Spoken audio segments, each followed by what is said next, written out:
Widowed mom, Evelyn, begins to suspect something is wrong when her 5-year-old son has difficulty adjusting to daycare. Her suspicions are confirmed when she arrives there early and finds him locked up. "You're going to have so much fun at daycare." Evelyn smiled as she placed a bowl of oatmeal before her young son, Jason. "Will they sing my song?" Jason asked. "I'm sure they will, honey. I think they take turns to sing everyone's favorite song, and you'll learn lots of new songs, too." Jason frowned, and the nervousness Evelyn was working so hard to hide kicked up a gear. Like every mother, she wanted her child's first day at daycare to go perfectly, but Evelyn had doubts. Jason could be very sensitive and pedantic about things like his favorite song. He also didn't cope well when life surprised him. "Why don't we sing your favorite song in the car on the way to daycare?" Evelyn asked. "That way you'll get a chance to sing it every day." "Okay, Mom," Jason grinned at her. Evelyn breathed a sigh of relief. She shouldn't worry so much, but this was a big change for Jason. It was a big change for her, too, and part of her grieved for the shift her husband's death had forced on her and Jason's lifestyles. While the other children ran around the daycare playground, Jason traced his fingers over the colorful mosaics decorating the wall, and Evelyn spoke to his teacher, Kara. "Gets overwhelmed sometimes when too much is happening at once. I find it's best to get him to lie down in a quiet area when that happens," Evelyn said. "Also, he doesn't like the color lime green at all. He won't touch anything that color."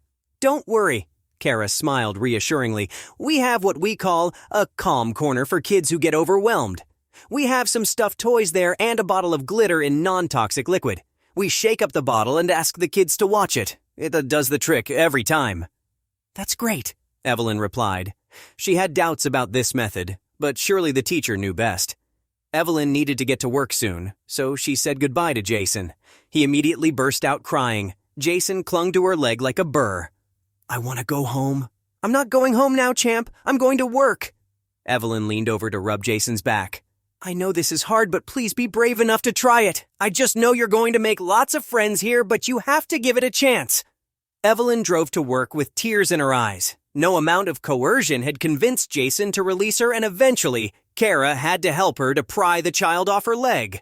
He'd wailed like he'd never see her again. It left Evelyn traumatized, and she was sure Jason felt the same. Evelyn could barely concentrate on her work. All she thought about was the desperate sorrow on Jason's face when she turned away and left him. The sound of his heaving sobs echoed in her head. When she left her desk to take her lunch break, Evelyn called the school to check on her son. She followed the sound of her son's screams, which were punctuated by a metallic rattle. Terror filled Evelyn's heart as the sounds grew louder. Where was her baby? Her heart dropped when the woman she spoke to told her Jason was still crying. The lady tried to reassure her that some children took longer to adjust than others, but the words felt hollow to Evelyn. All she could think of was her heartbroken child. The situation didn't improve over the following days. Every morning, getting Jason into the car to go to daycare became more challenging. He would tell her that his ankle hurt or his stomach. Once, he locked his arms around the staircase railing and refused to let go. Mornings were rapidly becoming a nightmare of stress and chaos for mother and son. The weekend arrived just in time to give Evelyn a break from their awful morning routine. The pair spent most of Saturday morning cuddled up on the couch watching cartoons. In the afternoon, Evelyn took Jason out for ice cream. On Sunday, Evelyn prayed that the following week would be better for her son. She could never have thought that the worst was still to come. "I don't understand why you'd hit that boy, Jason." Evelyn glanced at her son in the rearview mirror. His eyes were puffy from crying. "You know we never hit other people." "He was green hands, Mom." Jason let out a heartbreaking sob. "And he was going to touch me." Evelyn didn't know what to make of that. Nothing Kara had told her added up with Jason's garbled version of events. "What was green, Jason?" Evelyn asked. "I don't understand. Did he have something green on his hands? Paint?" Jason screamed with rage and started bonking his head against the back seat. "No, Jason, stop that!" Evelyn glanced back and forth between the road ahead and her son in the back seat. "Please, baby, you could hurt yourself." But Jason was inconsolable. Evelyn tried singing his favorite song, but it didn't make any difference.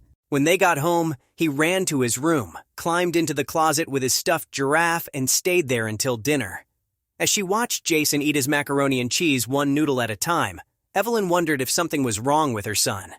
Maybe the daycare wasn't as great as it seemed. Perhaps something happened there that would explain Jason's reluctance to return. Evelyn decided to fetch Jason early from daycare the next day. She knew something was wrong the moment she climbed out of the car. Jason was screaming. Evelyn ran into the building. The lady in the front room tried to stop her, but Evelyn didn't even break her stride. She followed the sound of her son's screams, which were punctuated by a metallic rattle. Terror filled Evelyn's heart as the sounds grew louder. Where was her baby? More staff had appeared now. One of the teachers grabbed her arm, but Evelyn shook the man off. She dashed down a corridor and was overcome with rage at what she saw there. I've worked with kids for a long time, and I have some ideas we can try to help Jason. Jason had his fingers hooked through the bars of a gate closing off one of the rooms instead of a door. He was red in the face and constantly screamed while he tugged on the door to free himself. What the hell have you done to my son? Evelyn roared as she rounded on the staff gathered by the door. Let him out of there immediately! This isn't as bad as it looks, Mrs. Madison. The male teacher who'd grabbed her earlier stepped forward with a bunch of keys. We did this to protect him. You're going to need protection from me if you don't free him. Evelyn balled her hands into fists. There was no limit to what she'd do to protect her son, no line she wouldn't cross. He was trying to escape the daycare, the male teacher explained once Jason was free. He got his head stuck in the bars of the security gate and scraped his ear. One of our helpers took him to the calm corner, but he hit her with the glitter bottle and nearly pulled a bookcase down on both of them. We put him in there because we didn't know what else to do. Tears spilled from Evelyn's eyes as she looked down at her son. He'd stopped screaming when she lifted him into her arms, but he was sucking his thumb now, something he hadn't done in years, and moaning softly. Although it had been a shock to see him locked up, she understood now that the staff did the best they could in the circumstances. I think we need to sit down. Kara stepped forward and put a hand on Evelyn's elbow. Please come with me to the office. Evelyn sat down with Kara in the office and drank a glass of water. She was distraught and didn't know what to do anymore. Jason is having a rough time adjusting to daycare, Kara said. I'd hoped it would improve over time, but I think now that we may need to tackle this in a more structured way. If you don't mind sharing, could you tell me what daily life was like for Jason before he started daycare? Evelyn sighed. Jason had passed out now and was growing heavy in her arms.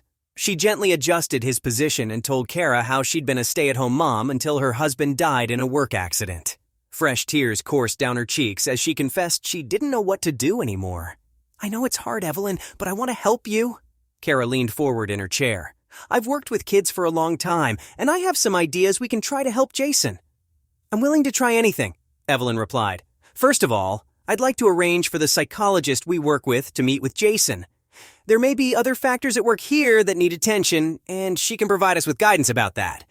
Next, I think it would help Jason if we let him get to know his classmates in a more comfortable setting. Evelyn frowned. How do we do that? A play date. Kara smiled. I know it sounds flip, but I think it will help Jason if some of the kids in his class visit him at home. It's a safe and familiar place for him, and we'll keep the group small. What do you think? It's worth a shot. Evelyn shrugged. What exactly did you have in mind? There are 9 other children in Jason's class. I think we should arrange for 3 or 4 of them to visit Jason on a Saturday afternoon. I can be there to help out, and we can invite parents, too.